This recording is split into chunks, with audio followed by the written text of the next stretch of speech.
Приветствую вас на канале Техревизор. Настало время отрываться. В прямом смысле. В этом видео я собрал топ-8 беспроводных игровых мышек, чтобы вы могли махнуть рукой на всю эту кабельную драму, перестать распутывать кабель, контролировать его и отвлекаться во время важной катки. Подобрал разные модели под любые игровые предпочтения и бюджет, хоть от 3000 рублей. Учитывал, что форма должна быть удобной большинству, с подходящим весом и размерами, чтобы комфортно взяться любым хватом. Материалы хотя бы по минимуму приличные, чтобы внешка не стерлась через пару месяцев. Плюс к тому надежная начинка из хорошего сенсора, колеса и кнопок, что тоже серьезная проблема в любом бюджете. А чтобы вы могли узнать актуальную стоимость модели из этого рейтинга, я оставлю в описании под видео ссылки на маркетплейсы. Прежде чем продолжить, подпишитесь на канал и нажмите колокольчик, чтобы не пропустить выход новых обзоров и рейтингов. Ну, а теперь приступим. 8-е место рейтинга занимает Bloody R90+. Одна из самых дешевых в рейтинге. Хорошо подойдет тем, кто хочет просто после работы или учебы откиснуть в своей игре, забыв о рутине. Что касается начинки, у этой Bloody все для этого есть. Сенсор BC3332S. Достойный бюджетный вариант с максимальной скоростью 5000 dpi и частотой опроса 500 Гц. Работает стабильно, не отваливается и не глючит. За такую стоимость уже неплохо. Кстати, для подключения у мышки есть своя док-станция. В нее втыкается USB-ресивер. Да, не то чтобы необходимая вещь, но почему бы и нет. По автономности, конечно, не космос. Заряда хватает на 30 часов без подсветки, так что раз в неделю заряжать придется. Для бюджетной мыши весьма терпимо. Что касается эргономики, здесь все неплохо. Форма подойдет для любого хвата, будь то когтевой, пальцевый или ладонный, особенно если у вас средняя или крупная ладонь. Детям, правда, будет удобнее использовать ее с ладонным хватом, чтобы дотягиваться до боковых кнопок. А вот вес 110 грамм, как среднее яблоко. Ощутимо не для любителей ультралегких грызунов. Минусом можно считать разъем micro-USB. Ну, серьезно, пора бы двигаться в ногу с USB-C. Сборка и материалы простейшие, но за свои деньги вполне нормальная мышка. На 7-е место я поставил Dareo A918X.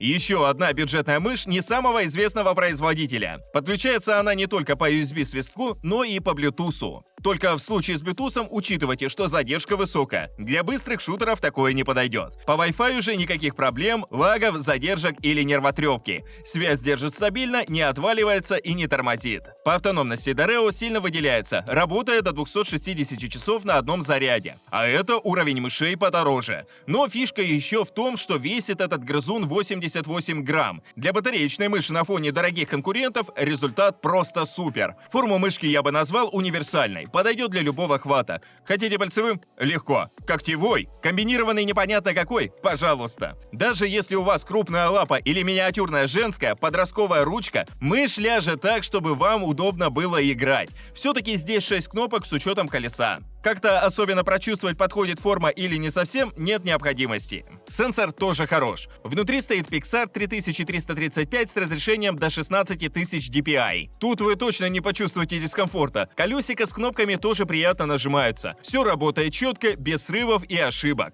Сенсор не моросит и не заставляет нервничать. Также после прошлой Bloody эта мышь в руках ощущается поинтереснее. И пластик поплотнее, и сборка качественнее. Нет ощущения, что через пару месяцев засалится или вытрется.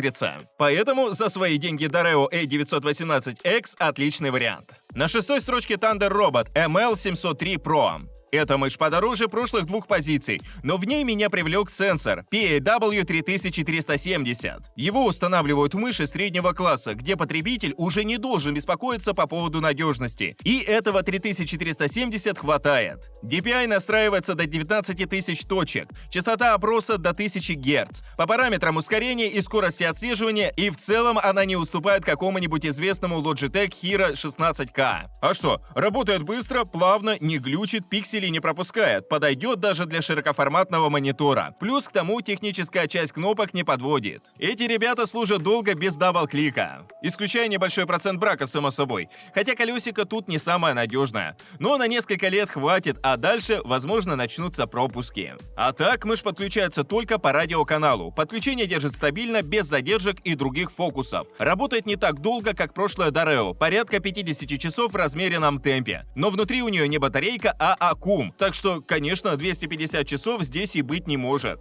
Внешне мышь хороша. Пластик хоть и не такой качественный, как у топовых мышек, где-то скрипит, где-то люфтит, но свои годы отработает, сохранив солидный внешний вид. При этом не имеет ничего лишнего, кроме пары дополнительных кнопок и RGB подсветки. Весит только 105 грамм, что как бы не так мало, как некоторым захотелось бы. Но по размерам и форме Thunder Robot подойдет для средней и большой ладони. Так, чтобы и рука не уставала, и боковые кнопки удобно нажимались. Маленькой детской ладошке может быть не так удобно. На пятом месте рейтинга стоит Logitech G304 Lightspeed. Она еще бывает называется G305. Разницы между ними никакой, имейте в виду. Кстати, из такого более-менее недорогого сегмента этот G304 последний кандидат, который можно рассмотреть. Дальше пойдут мышки подороже. По эргономике тут без сюрпризов. G304 практически копия своих сестер в лице той же популярной G102 или G203. Разве что весит 304 процентов на 15 побольше. Но это уже не так важно. Важнее форма, которая не то чтобы идеальная для всех, но вполне себе подходит для большинства пользователей со средней ладонью или ладонью поменьше. Хотя даже если у вас руки покрупнее, знаю ребят, которые играют на ней и не жалуются. В руке сидит удобно, по качеству ощущается на свою цену. Конечно, такой монолитной или качественной конструкции, как у топовых конкурентов, тут нет, но пластик все равно хорош. Плотный, не выгорает, не стирается и даже не скрипит. Кстати, мышь есть в разных интересных цветах. Не только в черном, но и в сиреневом, мятном и синем. Посмотрите, ссылку оставлю в описании. Кнопки нажимаются мягко, колесико крутится приятно, с отчетливыми отсечками без какого-то жесткого люфта.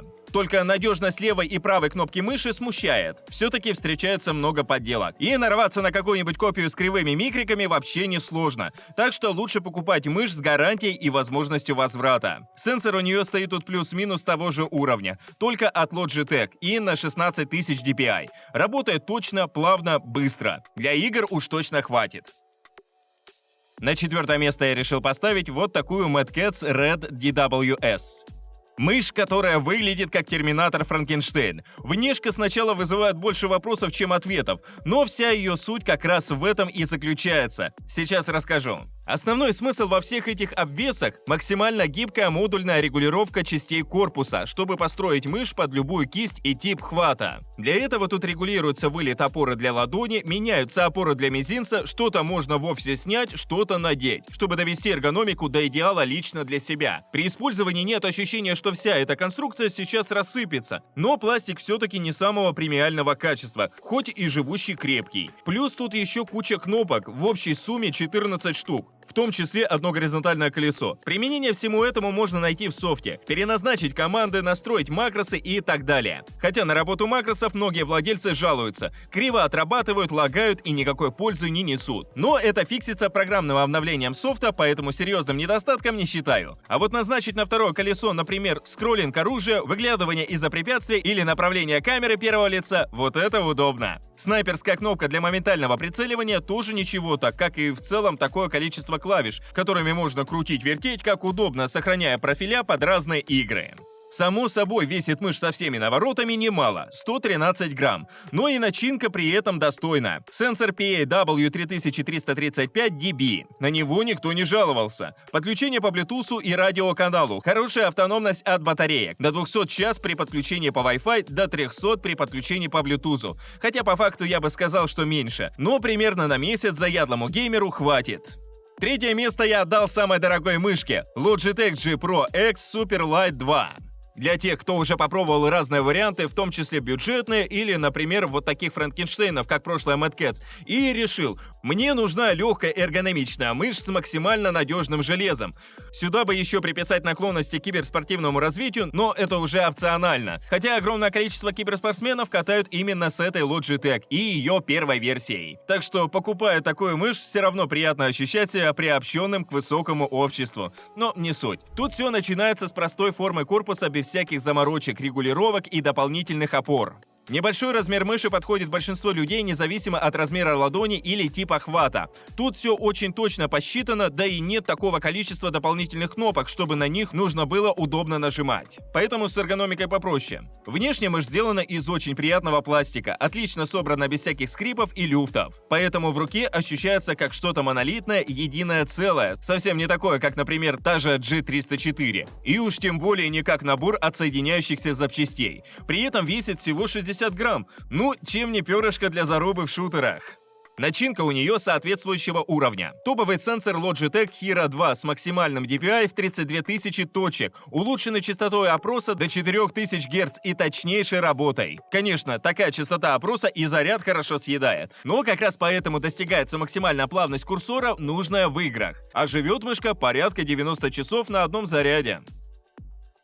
На второе место я поставил Lamzu Atlantis. Если вы следите за рынком мышек, она не должна вас удивить своим присутствием. Как по мне, это сильный конкурент прошлой Logitech, который отличается стоимостью пониже. Конечно, тут уже нет этого шлейфа с киберспортивным наследием, но если он вам и не нужен, а нужна просто топовая по всем параметрам мышь, то и переплата не обязательно. Внешне Lamzu Atlantis и та же Logitech схожи и по размерам, и по форме, но что точно стоит отметить, яркость палитры Lamzu. Помимо черного и белого, она есть в разных цветах, в том числе зеленом, бирюзовом и розовом. Так что эту мышь можно выбрать, например, под цвета своего сетапа. Ну или просто под настроение. И все это без какой-то кричащей RGB подсветки. А теперь к цифрам. Автономность у этой мышки действительно впечатляет. При весе всего 57 грамм она держит на одном заряде до 70 часов. То есть заряжать ее придется вообще не так уж и часто, раз в пару недель. Что касается формы, то Lamzu рекомендует браться когтевым хватом,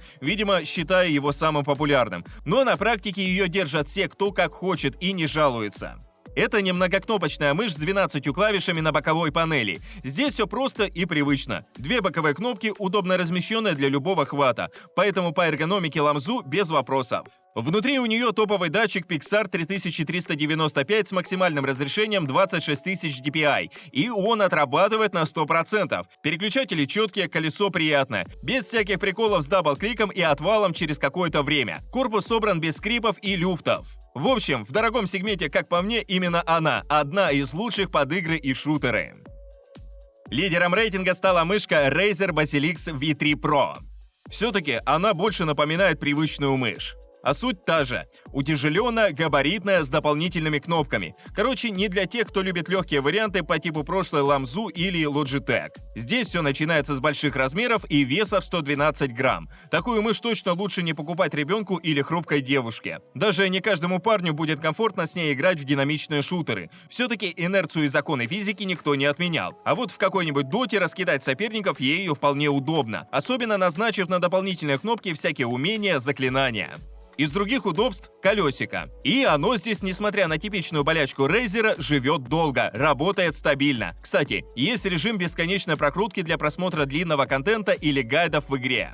По сути, оно как бы свободно крутится до остановки. Например, как если перевернуть велосипед и крутануть колесо. Естественно, есть и обычный режим с тактильными насечками. Еще его можно наклонять вправо-влево. Тоже в играх может пригодиться. В общем, все это гибко настраивается под каждую игру отдельно в приложении. То есть, условно для КС, как будто слишком много функционала. Но дело такое, кому как удобнее. За начинку не переживайте. Топовый сенсор Razer Focus Pro на 30 тысяч dpi, который не дает сбоев.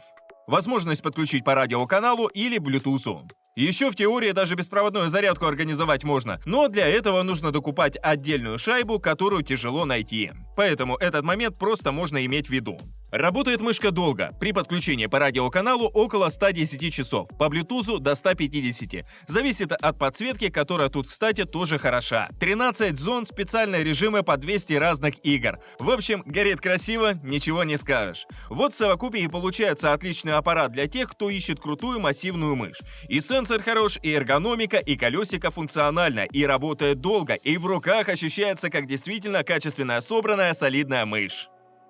На этом мой рейтинг подошел к концу. Стоимость всех моделей рейтинга можете посмотреть по ссылкам, оставленным в описании и закрепленном комментарии.